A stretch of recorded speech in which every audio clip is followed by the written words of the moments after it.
നമുക്ക് വേദയുടെയും വിക്രത്തിന്റെയും നാളത്തെ നല്ലൊരു കഥ കേട്ടാലോ? അതിനു മുമ്പായി ആദ്യമായി കാണുന്നവരുണ്ടെങ്കിൽ ചാനൽ ഇഷ്ടപ്പെട്ട ഒന്ന് സബ്സ്ക്രൈബ് ചെയ്യാൻ മറക്കരുതേ. വീഡിയോ ഇഷ്ടപ്പെടുവാണെങ്കിൽ ലൈക്ക് ചെയ്യാനും നിങ്ങളുടെ വിലയേറിയ അഭിപ്രായങ്ങളൊക്കെ രേഖപ്പെടുത്താനും മറക്കരുതേ. അങ്ങനെ നാളത്തെ കഥയെ നമ്മൾ കാണുന്നേ വേദയും വിക്രവും കൂടെ ക്ഷേത്രത്തിൽ പോയി. അവിടെ വേദയ്ക്കൊരു നേർച്ച ഉണ്ടായിരുന്നു വിക്രത്തിന് വേണ്ടിയിട്ട്. 7 ഒറ്റയടി പ്രദക്ഷിണം. അങ്ങനെ വിക്രത്തോട് അവിടെ ഇരുന്നോളാൻ പറഞ്ഞിട്ട് വേദ ഒറ്റയടി പ്രദക്ഷിണം നടത്താനായിട്ട് അങ്ങോട്ട് പോവാണ്. അങ്ങനെ വേദ ഒറ്റയടി പ്രദക്ഷിണം നടത്തുന്നത് കണ്ടപ്പോൾ വിക്രം ഒരു നിമിഷം ഇങ്ങനെ ആലോചിക്കുക. താൻ ആദ്യമായിട്ട് അവളെ കണ്ടത് അന്ന് ക്ഷേത്രത്തിൽ വെച്ചിട്ട്. ഒരു പക്ഷേങ്കിൽ തന്നെ നന്നാക്കാൻ വേണ്ടിയിട്ട് എന്തൊക്കെ നേർച്ചകളും കാഴ്ചകളും അവൾ നടത്തിക്കൊണ്ടിരിക്കുന്നത്, തൻ്റെ സ്വഭാവം മാറാൻ വേണ്ടിയിട്ട്. ഒരുപക്ഷെ അവൾ തൻ്റെ ജീവിതത്തിലേക്ക് വന്നതിന് ശേഷം ഒത്തിരി മാറ്റങ്ങൾ ഉണ്ടായിട്ടുണ്ട്. തൻ്റെ ജീവിതത്തിൽ മാത്രമല്ല മാറ്റങ്ങൾ ഉണ്ടായിരിക്കുന്നത്, തൻ്റെ കുടുംബത്തിലും അതുണ്ട്. അച്ഛൻ്റെ അമ്മയുടെ മുഖത്ത് ഇത്രയും കാലം ഉണ്ടാവാതിരുന്ന ആ സന്തോഷം ഇപ്പം താൻ കാണുന്നുണ്ട്. വീട്ടിൽ തന്നെ പ്രത്യേക ഒരു സന്തോഷം കാര്യങ്ങളുണ്ട്. വിശ്വനാണെങ്കിലും ശ്രീജേച്ചിക്കൊക്കെ ആണെങ്കിലും നല്ലൊരു വരുമാന മാർഗം അവൾ കാരണം ഉണ്ടായിക്കൊടുത്തു. എല്ലാം അവളുടെ ഐശ്വര്യം തന്നെയാണ്. അങ്ങനെയൊക്കെ വിചാരിച്ചിങ്ങനെ വിക്രം ഇരിക്കുകയാണ്. ആ സമയത്ത് വേദയുടെ മനസ്സിൽ ഒരു പ്രാർത്ഥന മാത്രമേ ഉണ്ടായിരുന്നുള്ളൂ. വിക്രത്തെ നന്നാക്കാൻ സാധിക്കണം, വിക്രത്തെ ആ ശ്രീനിവാസന്റെ പിടിയിൽ നിന്ന് രക്ഷിക്കണം. അത് മാത്രമായിരുന്നു വേദയുടെ ഏറ്റവും വലിയ ആഗ്രഹം. അങ്ങനെ ഒറ്റയടി പ്രദക്ഷിണമൊക്കെ കഴിഞ്ഞതിന് ശേഷം വേദ അങ്ങോട്ടേക്ക് വരുവാണ്. ഈ സമയത്ത് വിക്രം വേദയോട് ചോദിച്ചു, അല്ല നീ എനിക്ക് വേണ്ടി നേർന്നല്ലേന്ന് ചോദിക്കുക. അതെ, എന്നെ നന്നാക്കാൻ വേണ്ടിയിട്ടായിരിക്കുമല്ലേ? ഈ സമയം വേദ പറഞ്ഞ്, നോക്കട്ടെ, എന്നെ കൊണ്ട് പറ്റുന്ന കാര്യമാണെങ്കിൽ ഞാൻ ചെയ്യും. ഇതിപ്പം താൻ പാതി ദൈവം പാതി എന്നല്ലേ, അതുകൊണ്ടാണ് വിക്രത്തിന് വേണ്ടിയിട്ട് ചില നേർച്ചകളും വഴിപാടുകളൊക്കെ ഞാൻ നടത്തുന്നതെന്ന് പറയാണ്. അങ്ങനെ വേദയും വിക്രവും കൂടെ പിന്നീട് അവിടെ നിന്ന് ഇറങ്ങിയിട്ട് നേരെ ആലിഞ്ചോട്ടി വന്നിരിക്കുകയാണ്. കുറച്ച് സമയം ഇവിടെ സംസാരിച്ചിട്ട് പോകാമെന്ന് പറഞ്ഞു. വേദയോട് വിക്രം ചോദിച്ചു, ശരിക്കും പറ, ഞാൻ അന്ന് നിന്റെ കഴുത്തിൽ താലി കെട്ടിയതിൻ്റെ പേര് മാത്രമാണോ നീ എൻ്റെ വീട്ടിലേക്ക് വലതുകാലം വെച്ച് വീണ്ടും കയറി വന്നേ? അതെന്താ അങ്ങനെ ചോദിക്കാനായിട്ട്? അല്ല, അങ്ങനെയാണെന്ന് എനിക്ക് തോന്നില്ല. നിന്റെ മനസ്സിൽ വേറെ എന്തൊക്കെയോ ഉണ്ടായിരുന്നു. നിന്റെ മനസ്സിലെ വിശ്വാസമായിരിക്കും ചിലപ്പം. ഇത് കേട്ടതും വേദ പറഞ്ഞു, എൻ്റെ അച്ഛമ്മ പറഞ്ഞൊരു കാര്യമുണ്ട്. ആ ക്ഷേത്രത്തിൽ വെച്ച് അന്നത്തെ ദിവസം താലി നടത്തിയിട്ടുണ്ടെങ്കിൽ അത് 7 തലമുറകളോളം നിൽക്കുന്നു, അങ്ങനെയാ പറയണത്. വരും ജന്മത്തിൽ നമ്മൾ തന്നെ ഭാര്യ ഭർത്താക്കന്മാരായിരിക്കുന്നു. അതൊക്കെയാണ് അച്ഛമ്മയുടെ വിശ്വാസം. എനിക്കും അച്ഛമ്മ പറഞ്ഞു തന്നെ പല കഥകളും മനസ്സിൽ ഉണ്ടായിരുന്നു. കാരണം കുഞ്ഞുനാളിലെ മുതൽ ഞാൻ കേൾക്കുന്ന കുറച്ച് കാര്യങ്ങളുണ്ട്. അതുകൊണ്ട് എനിക്ക് ഉറപ്പായിരുന്നു വിക്രം ആ നിമിഷം താലി കെട്ടിക്കഴിഞ്ഞപ്പം എൻ്റെ ജീവിതത്തിൽ ഒരു പുരുഷനുണ്ടെങ്കിൽ അത് വിക്രം ആണെന്ന് എന്നെ കരുതി ഞാൻ അങ്ങോട്ടേക്ക് വന്നേ.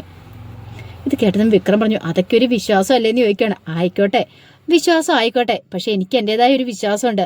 വിക്രം താലി കെട്ടിക്കഴിഞ്ഞപ്പം ഞാൻ വിക്രത്തെ എൻ്റെ ഭർത്താവായിട്ട് കണ്ടു. പിന്നെ അത് മാത്രമല്ല, എനിക്ക് ഉറപ്പുണ്ടായിരുന്നു വിക്രത്തെ നന്നാക്കാൻ കഴിയുന്നു. ഇത് കേട്ടപ്പോൾ വിക്രം പറഞ്ഞു, അത് മാത്രം നിന്റെ തോന്നലല്ലേന്ന് ചോദിക്കുകയാണ്. തോന്നലല്ല, നമുക്ക് നമ്മുടേതായ ഒരു വിശ്വാസം ഉണ്ടല്ലോ, ഒരു പ്രാർത്ഥന ഉണ്ടല്ലോ. ഞാൻ ഭഗവാനോട് അതാണ് പ്രാർത്ഥിക്കുന്നത്. അപ്പോഴേക്കും വിക്രം പറഞ്ഞു, നമ്മുടെ പ്രാർത്ഥന എന്ന് പറഞ്ഞാൽ എപ്പോഴും നമ്മുടെ മനസ്സിലുള്ള വേദനകളും വിഷമങ്ങളുടെ ഒരു കൂമ്പാരം തന്നെയായിരിക്കും. നമ്മുടെ മനസ്സിലെ വിലാപങ്ങളായിരിക്കും പ്രാർത്ഥനയായിട്ട് ഭഗവാന്റെ മുന്നിൽ വരുമ്പോൾ പുറത്തു വരുന്നത്. ശരിയല്ലേന്ന് ചോദിക്കണം. വേദ പറഞ്ഞു, അല്ലാന്ന് ഞാൻ തർക്കിക്കുന്നൊന്നുമില്ല. ശരിക്കും പറഞ്ഞാൽ അതെ, നമ്മുടെ മനസ്സിൽ എന്തെങ്കിലും ടെൻഷൻ ഉണ്ടെങ്കിൽ നമ്മൾ കുറേ സമയം പ്രാർത്ഥിക്കും, എൻ്റെ ഭഗവാനെ ആ ടെൻഷൻ കുറച്ച് തരണമെന്നും പറഞ്ഞുകൊണ്ട്. ആ സമയത്ത് വിക്രം പറഞ്ഞു, അപ്പം ഞാൻ പറഞ്ഞ കാര്യം ശരിയാ. അതെ, വിക്രം സൈക്കോളജിക്കൽ മൂവായിട്ട് നോക്കി ശരി തന്നെയാ, അങ്ങനെ ഒരു കാര്യം തന്നെയാണത്. ഒരു പക്ഷേങ്കിൽ നമ്മുടെ മനസ്സിൽ പല കാര്യങ്ങളും കാണും. നമ്മളത് ഭഗവാനോട് പറഞ്ഞു കഴിയുമ്പം നമ്മുടെ മനസ്സിലെ കുറച്ച് വിഷമങ്ങളും വേദനകളും ഒക്കെ കുറയും. പിന്നെ ആ കാര്യം സാധിക്കണമെന്നും പറഞ്ഞായിരിക്കും പ്രാർത്ഥിക്കുന്നത്. അങ്ങനെ അവർ കുറേ സമയം അവിടെ ഇരുന്നു. ഈ സമയത്ത് വേദയോട് വിക്രം ചോദിച്ചു, അല്ല ഞാനൊരു കാര്യം കൂടെ ചോദിച്ചോട്ടെ നിൽക്കുക. എന്താ? ഇപ്പം നിനക്ക് തോന്നുന്നുണ്ടോ ഇതൊന്നും വേണ്ടിയിരുന്നില്ല എന്ന്? എന്നെപ്പോലെ ഒരുത്തൻ്റെ കൂടെ ജീവിതം ആരംഭിക്കണ്ടായിരുന്നു. അന്നേ അങ്ങോട്ട് തിരികെ പോയാൽ മതിയായിരുന്നു, ഞാൻ കിട്ടിയ താലിയും വലിച്ചെറിഞ്ഞിട്ട്. അപ്പോഴേക്കും വേദ പറഞ്ഞു, എനിക്കങ്ങനെ തോന്നിയിട്ടേ ഇല്ല, ഇനി അങ്ങനെ തോന്നാനും പോകുന്നില്ല. വിക്രത്തിന് എന്നെ മനസ്സിലാകാത്തോണ്ടാന്ന് പറഞ്ഞു. എന്നാൽ ശരി, സമയം പോയില്ല, നമുക്ക് പോകാമെന്നും പറഞ്ഞിട്ട് അങ്ങനെ അവർ രണ്ടുപേരും കൂടെ അങ്ങോട്ട് പോവാണ്. ഈ സമയത്ത് കമലയും ശ്രീജയൊക്കെ അടുക്കള തിരക്കിട്ട് പണിയായിരുന്നു. അപ്പോഴേക്കും വിശ്വം അങ്ങോട്ടേക്ക് വന്നു.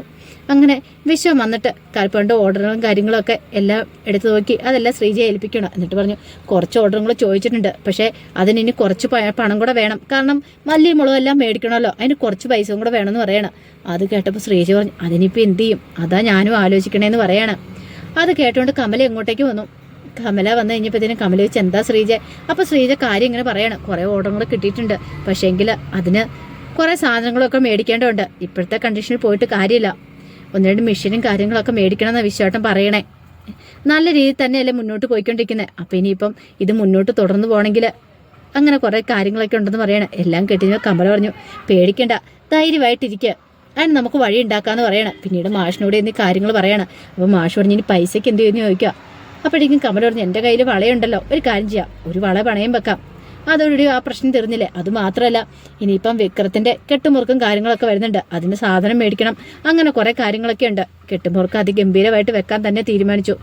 വിക്രം മലയ്ക്ക് പോകുന്നതല്ലേ, കാരണം ഒത്തിരിയധികം പ്രതീക്ഷയോട് കൂടിയിട്ടാണ് എല്ലാവരും കാത്തിരിക്കുന്നത്. വിക്രം മലയ്ക്ക് പോകുന്നതോട് കൂടിയിട്ട് വിക്രത്തിൻ്റെ പ്രശ്നങ്ങളൊക്കെ മാറുമെന്ന് അവരൊക്കെ വിചാരിക്കുന്നുണ്ട്. അപ്പോൾ കമലയ്ക്കും ആ ഒരു ചിന്ത തന്നെയായിരുന്നു, എല്ലാം നല്ല രീതിയിൽ തന്നെ നടക്കണം, ഒന്നിനും ഒരു കുറവും വരാൻ പാടില്ല. പക്ഷേങ്കിൽ കമല വളയൂരി പണയം വെക്കുന്ന കാര്യങ്ങളൊക്കെ അവിടെ നിന്ന് നന്ദിനി കേട്ടു. ഓഹോ, അപ്പം അങ്ങനെയൊക്കെയാണ് കാര്യങ്ങൾ. അമ്മയുടെ വളയൂരി പണയം വെക്കാൻ പോവാ, കൊള്ളാലോ. ബാക്കിയുള്ള മക്കൾക്ക് എന്തെങ്കിലും ആവശ്യം വന്നിട്ടുണ്ടെങ്കിൽ അമ്മയ്ക്ക് അത് ഊരി പണയം വെക്കാം. പക്ഷേ തൻ്റെ വിനായകേട്ടന് ഒരാവശ്യം വന്നിട്ടുണ്ടെങ്കിൽ അമ്മ അത് കൊടുക്കത്ത് പോലുമില്ല, കാണിച്ചു കൊടുക്കുന്നുണ്ട്. അങ്ങനെയൊക്കെ വിചാരിച്ചുകൊണ്ട് നേരെ വിനായകൻ്റെ അടുത്തേക്ക് ചെന്നു. എന്നിട്ട് വിനായകനോട് കാര്യങ്ങൾ പറയണം. വിനായേട്ടാ, നിങ്ങളുടെ അമ്മ നിങ്ങളെ ഒരിക്കലും അമ്മയുടെ മകനായിട്ട് കാണുന്നില്ല, അതെന്താടി നീ അങ്ങനെയൊക്കെ പറഞ്ഞേ? അല്ലെങ്കിൽ പിന്നെ ദേ ഇന്ന് വരെ വിനായകയുടെ എന്തെങ്കിലും ആവശ്യം വന്നിട്ട് അമ്മ സ്വർണം പണയം വെക്കാൻ തന്നിട്ടുണ്ടോ? എടി എനിക്ക് അതിൻ്റെ ആവശ്യം വന്നിട്ടില്ലോ. പിന്നെ ഇപ്പം ആവശ്യം വന്നാൽ ഇപ്പം തരും, നല്ല രീതി നല്ല തരവും കൂടെ തരും. ദേ എന്നെ കൂടെ ഒന്ന് പറയിപ്പിക്കരുത് കേട്ടോ. എടി അതിനിപ്പോൾ എന്താ ഇവിടെ സംഭവിച്ചെന്താണോ? വേറുള്ളവർക്ക് ആവശ്യം വന്നു കഴിയുമ്പോഴത്തേനും ആണ്ടെ അമ്മ വള പണയം വെക്കാനായിട്ട് ഊരാൻ തുടങ്ങുക. എടി അതിപ്പോൾ ആവശ്യം വന്നാൽ ഊരി കൊടുക്കട്ടെ, അതിന് നീ എന്തിനാ വിഷമിക്കണേ? ഇപ്പം നമുക്ക് പൈസയ്ക്ക് ആവശ്യമൊന്നും ഇല്ലല്ലോ, അത് പറഞ്ഞാൽ മതി. ഇത്രയും കാലമായി വിനായകയുടെ സ്വന്തം വീട്ടുകാരെ പഠിച്ചിട്ടില്ലല്ലേ എന്നൊക്കെ ചോദിച്ചിട്ട് നന്ദിനി കുറേ അങ്ങോട്ട് ദേഷ്യപ്പെടുവാണ്. ആ സമയം വിനായകൻ പറഞ്ഞു, വെറുതെ നീ കുത്തിത്തിരിപ്പുണ്ടാക്കാൻ നോക്കണ്ട നന്ദിനി, അതുകൊണ്ട് ഒരു പ്രയോജനം ഉണ്ടെന്ന് തോന്നില്ല. വെറുതെ നിന്റെ നാവ് കഴിക്കുന്നല്ലാതെ ഈ അസൂയം കുശുമ്പൊക്കെ ഒന്ന് മാറ്റി വെച്ചിട്ട് നീ നന്നാവാൻ നോക്ക്, അതുകൊണ്ട് എനിക്ക് കാര്യമുള്ളൂ എന്നും പറഞ്ഞ് വിനായകൻ അങ്ങോട്ട് പോയി. നന്ദിനിക്ക് ഒട്ടും സഹിക്കാൻ പറ്റുന്നില്ലായിരുന്നു. അതേസമയം ദീപ്തി വരുണിനെ വിളിച്ചു. വരുണാണ് കോൾ എടുത്തില്ല. ദീപ്തിക്ക് ഭയങ്കര ടെൻഷനായിപ്പോയി.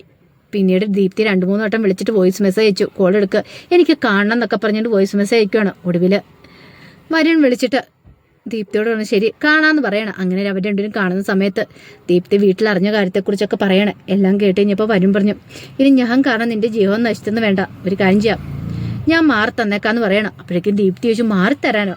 അതെ, ഞാൻ കാരണം എന്നെപ്പോലെ ഒരുത്തിന് ഒരിക്കലും നിനക്ക് ചേർന്നല്ല, നിന്റെ കുടുംബത്തിന് ചേർന്ന ബന്ധമല്ല, അതുകൊണ്ട് അത് വേണ്ട. ഞാൻ നോക്കിയിട്ട് ഇനിയിപ്പം ഇങ്ങനൊരു ബന്ധമായിട്ട് മുന്നോട്ട് പോയിട്ടുണ്ടെങ്കിൽ നിന്റെ ജീവിതം തകരുമെന്ന് നിന്റെ വീട്ടുകാർ ഭയക്കുന്നുണ്ട്, അതുകൊണ്ട് നമുക്കിവിടെ തന്നെ വെച്ചത് സ്റ്റോപ്പ് ചെയ്യാന്ന് പറയണം. പക്ഷെ ദീപ്തി സമ്മതിച്ചില്ല. ദീപ്തി പറഞ്ഞു, എൻ്റെ വീട്ടുകാരുടെ വിഷയം വിട്ടാരെ, കാരണം എനിക്ക് എൻ്റെതായ ചില തീരുമാനങ്ങളൊക്കെ ഉണ്ട്, അതിപ്പോൾ വീട്ടുകാരെന്നല്ല ആര് പറഞ്ഞാലും ഞാൻ ഒന്നും കേൾക്കാൻ പോകുന്നില്ല. വരുൺ എന്നെ ഇഷ്ടമില്ലെങ്കിൽ പറഞ്ഞാൽ മതി, ഞാൻ അങ്ങോട്ട് മാറി തന്നേക്കാന്നൊക്കെ പറഞ്ഞു. ആ സമയം വരുൺ പറഞ്ഞു, എനിക്കിഷ്ടമില്ലാഞ്ഞിട്ടല്ല ദീപ്തി, നിനക്കറിയാലോ എൻ്റെ സിറ്റുവേഷനും കാര്യങ്ങളൊക്കെ അറിയാലോ, ഞാനന്ന് അറിഞ്ഞു കഴിഞ്ഞിട്ടുണ്ടെങ്കിൽ നാട്ടുകാരൊക്കെ നിന്നെ കല്ലെടുത്തെറിയും, കാരണം എൻ്റെ സ്വഭാവം അത്രയ്ക്ക് വൃത്തികെട്ടതായിരുന്നല്ലോ. അത് പ്രശ്നമില്ല വരുണേ, കാരണം മുമ്പത്തെ സ്വഭാവത്തെക്കുറിച്ച് ഞാൻ ചിന്തിക്കാനൊന്നും പോകുന്നില്ല, ഇപ്പോഴത്തെ നിന്നെക്കുറിച്ച് മാത്രമേ ഞാൻ ചിന്തിക്കുന്നുള്ളൂ. നിന്റെ സ്വഭാവം നല്ലതെന്ന് എനിക്ക് നന്നായിട്ടറിയാം, അതുകൊണ്ടാണ് ഞാൻ പറഞ്ഞത് എനിക്ക് നിന്നെ ഇഷ്ടമാണ്, എൻ്റെ ജീവിതത്തിലേക്ക് കൂട്ടാൻ ഞാൻ ആഗ്രഹിക്കുന്നുണ്ടെന്നൊക്കെ.